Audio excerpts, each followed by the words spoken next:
Baik, Om Swastiastu. Swastiastu. Jadi, jadi di sini saya Gatra Putra BCK sebagai penunjang UAS mata kuliah sastra lama. Jadi di sini saya akan mewawancarai kakak sebagai wawancara pada novel Kebo Iwa. Sebelumnya perkenalkan nama kakak terlebih dahulu. Nama kakak siapa? Saya Iputu Satya Yoga sebagai guru di salah satu SMP negeri di Banyuasin. Baik, jadi di sini saya akan memberikan 10 pertanyaan. Pertanyaan pertama yaitu, dapatkah Anda menceritakan salah satu cerita rakyat yang dianggap paling penting atau paling sering diceritakan pada komunitas ini, dan mengapa cerita tersebut sangat begitu menonjol? Komunitas itu maksudnya apa? Komunitas Bali atau gimana? Ya, komunitas Bali. Oke. Ya, salah satu yang mitos yang paling sering muncul ya Kebo Iwa, kemudian ada juga tentang pisahnya Selat Bali seperti itu. Ada juga tentang eh, terbentuknya Pulau Nusa Penida seperti itu kan. Nah, kenapa kemudian mitos-mitos ini atau legenda-legenda ini perlu diceritakan agar keturunan kita nantinya tetap menghargai budaya, eh, tradisi dan cerita-cerita legenda yang sudah ada turun-menurun seperti itu. Baik, pertanyaan yang kedua yaitu, bagaimana cerita ini diwariskan dari generasi ke generasi dan apakah masih disampaikan secara lisan atau sudah berbentuk dalam dokumentasi? Ya, Bu, kalau dulu kan ceritanya hanya dari mulut ke mulut ya. Ada juga beberapa yang tertulis di lontar seperti itu, di babat seperti itu. eh, Menggunakan bahasa Bali kuno atau bahasa Sanskerta seperti itu. Kalau untuk apa namanya gambaran cerita secara modernnya mungkin sudah ada beberapa tapi kayaknya tidak banyak yang booming seperti itu atau mungkin bisa dikatakan anak-anak zaman sekarang itu tidak semuanya tahu lah kalau kita tanyakan tentang legenda tersebut. Seperti itu. Baik, terima kasih. Yang pertanyaan yang ketiga yaitu, siapa saja yang biasanya menjadi penjaga atau pelestari cerita ini di dalam komunitas, misalnya itu tokoh adat, orang tua, guru, atau dan lain-lain, dan apakah peran sosial mereka? Ya, yang biasanya jadi penjaga tentang cerita-cerita ini jelas pemangku-pemangku adat ya. Karena mereka biasanya yang memegang warisan-warisan leluhur seperti babat dan sebagainya. Itu biasanya keturunan-keturunan raja atau para orang-orang suci ya yang biasanya menekuni spiritual seperti itu serta orang-orang tua kita yang bisa dibilang tokoh-tokoh agama lah seperti itu. Dan memang status sosial itu berpengaruh karena eh, status sosial misalnya dia tidak berkecimpung keagamaan atau pendidikan, biasanya mereka jarang menceritakan hal tersebut kepada keturunannya seperti itu, menurut saya.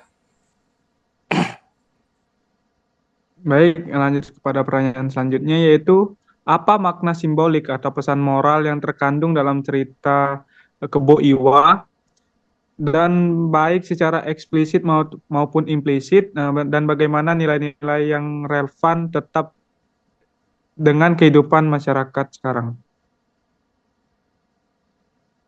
Oke, okay. Kebo Iwa ya. Kebo Iwa itu kan salah satu Mahapatih yang kuat ya di Bali, salah satu tokoh yang disegani di Bali dulu, zaman kerajaan Bali. Namun karena kekuatannya dia ditakuti dan akhirnya ditipu seperti itu kan untuk dikalahkan.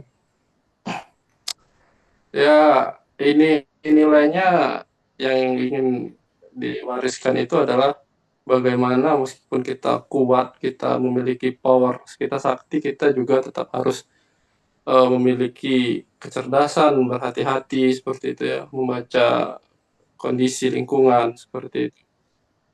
Apakah akan membahayakan kita atau tidak?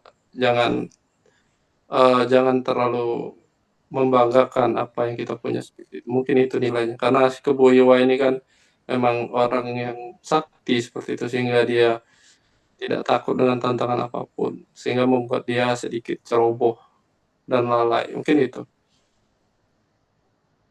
Baik, pertanyaan yang selanjutnya yaitu, apakah Anda mengetahui ada versi lain dari ini di daerah atau di kelompok lain? Jika ada, apa perbedaan utama dalam isi atau penekanan ceritanya? Tadi bisa diulang ininya pertanyaannya, Dek? Jadi pertanyaannya itu, apakah Kakak mengetahui adanya cerita versi lain di Kebo Iwa ini di daerah atau kelompok lain? Jika ada, itu perbedaan isinya atau penekanannya itu bagaimana?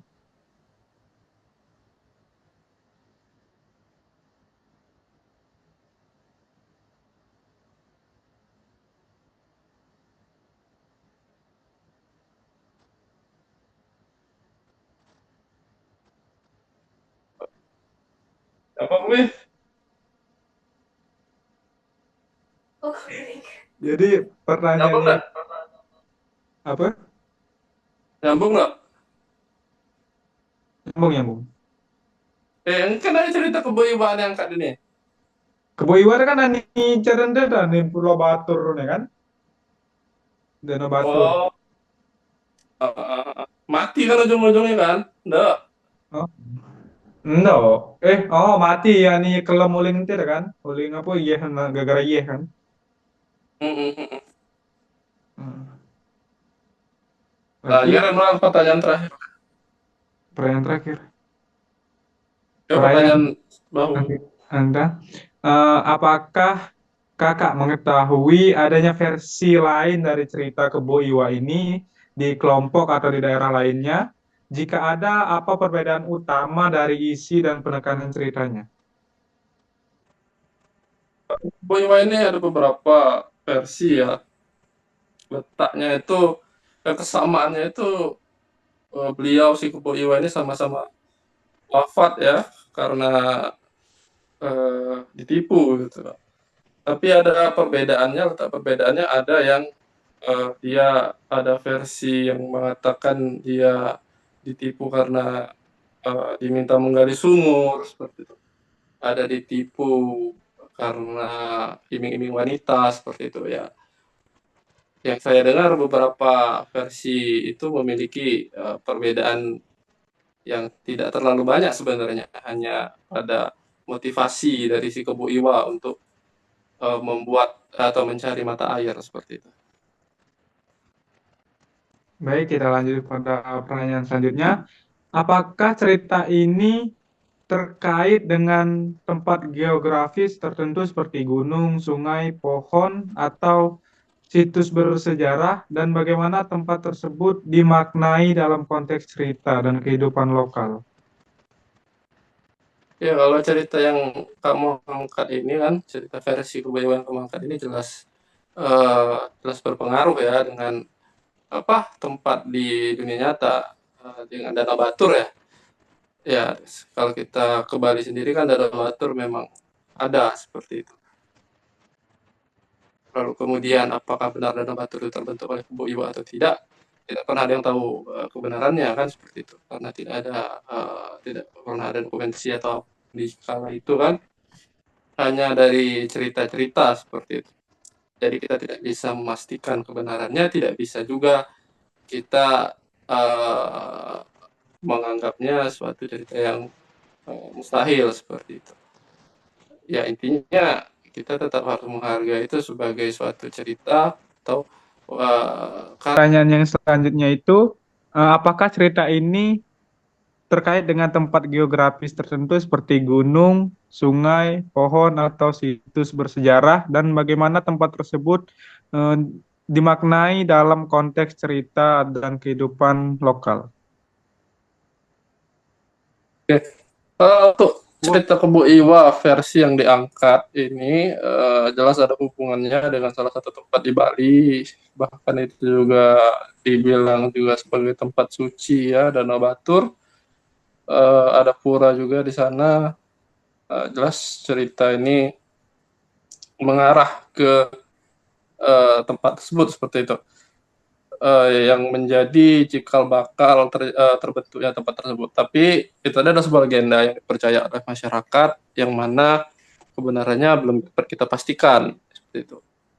Hanya saja sebagai orang Bali, sebagai suku Bali, kita harus tetap menjaga apa namanya sastra ya, termasuk sastra legenda dari Danau Batur ini seperti itu. Kemudian bagaimana nilai-nilainya di kehidupan lokal, ya jelas tempat Danau Batur ini sangat disucikan seperti itu ya, menjadi objek wisata spiritual bagi umat Hindu di Bali dan di Indonesia, atau bahkan sekerap kali orang turis-turis dari mancanegara juga berkunjung ke tempat ini seperti itu. Nah, baik, untuk pertanyaannya selanjutnya itu, sejauh mana cerita ini mengalami perubahan isi, makna, atau fungsi sosial akibat perkembangan zaman, media digital, dan kebijakan pemerintah? Kalau yang saya lihat seperti itu, kalau perubahan atau penyimpangan cerita tampaknya tidak ada seperti itu. Tapi kalau versi yang berbeda seperti yang dikatakan di awal tadi, memang ada beberapa. Kalau yang dipengaruhi pemerintah jelas tidak ada, karena cerita ini tidak ada hubungannya dengan politik gitu, seperti ya, politik pemerintahan atau politik geografis, itu tidak ada hubungannya seperti itu. Jadi cerita ini memang seperti itu adanya. Yang saya tahu sampai saat ini belum ada perubahan seperti itu. Baik, kita lanjut ke pertanyaan selanjutnya, yaitu bagaimana generasi muda di daerah ini itu menyikapi cerita rakyat tersebut? Apakah mereka masih tertarik atau justru mulai melupakannya? Mengapa demikian? Ya jelas namanya anak muda zaman sekarang pasti ada yang masih tertarik dan ada juga yang mengabaikannya seperti itu ya, karena perkembangan teknologi seperti mereka sudah tidak lagi memperdulikan cerita rakyat seperti itu ya. Bahkan kalau anak-anak ditanya cerita kancil dan buaya saat ini pun mungkin ada juga beberapa yang tidak tahu seperti itu ya. Yang jelas bukan masalah tertarik atau tidak tertarik, tapi ini masalah bagaimana uh, orang-orang tua terdahulunya tidak berupaya menyampaikan cerita ini kepada anak-anak mereka seperti itu, sehingga anak-anak mereka tidak tidak apa ya, tidak familiar dengan cerita-cerita seperti ini. Mungkin itu. Baik, kita lanjut pada pertanyaan selanjutnya, itu menurut kakak, apa urgensi atau manfaat mempertahankan cerita rakyat seperti ini dalam konteks modernisasi dan globalisasi saat ini? Ya, jelas yang pertama itu mempertahankan budaya ya. Setiap negara pasti punya budaya dan cerita rakyatnya masing-masing. Jangan sampai kita banyak mempelajari cerita rakyat atau legenda dari berbagai macam negara, tapi legenda lokal kita kemudian dilupakan seperti itu. Yang kedua, tentu legenda-legenda seperti ini memiliki nilai-nilai moral, ya, nilai-nilai apa susila seperti itu, yang yang ketika kita sampaikan kepada anak-anak atau siswa-siswa kita, adik-adik kita tidak boleh hanya menceritakan alur kisahnya saja, tapi nanti kita juga harus memberikan apa ya, memberikan gambaran seperti itu, gambaran cerita apa yang terkandung di dalam di dalam apa ya, di dalam cerita yang dituliskan seperti itu. Jadi kita tidak terhanyut ke dalam indahnya cerita saja, tetapi juga bisa mengambil makna atau nilai-nilai moral di dalamnya seperti itu. Baik, untuk pertanyaan yang terakhir yaitu bagaimana masyarakat lokal memaknai atau memperingati cerita ini dalam kehidupan sehari-hari, seperti melalui tradisi, ritual, atau simbol budaya tertentu. Ya, untuk Kebo Iwa ini dan Dana Batur sendiri tentu masih dihormati ya. Kalau Dana Baturnya sendiri, yang seperti kita bahas tadi, menjadi salah satu tempat yang disucikan di Bali, salah satu tempat beribadah seperti karena ada pura di sana. Kemudian sementara Kebo Iwanya sendiri itu juga di beberapa desa di Bali, di beberapa daerah di Bali juga dihormati sebagai seorang pahlawan seperti itu ya. Ya, dia dianggap sebagai salah satu leluhur yang mempunyai kemasyuran lah di zaman kuno seperti itu. Dan masih dihormati sampai detik ini di Bali. Eh, Baik, itu saja yang dapat saya wawancari kepada kakak. Saya ucapkan terima kasih dan terima kasih telah meluangkan waktunya untuk saya wawancarai. Terima kasih. Sama-sama.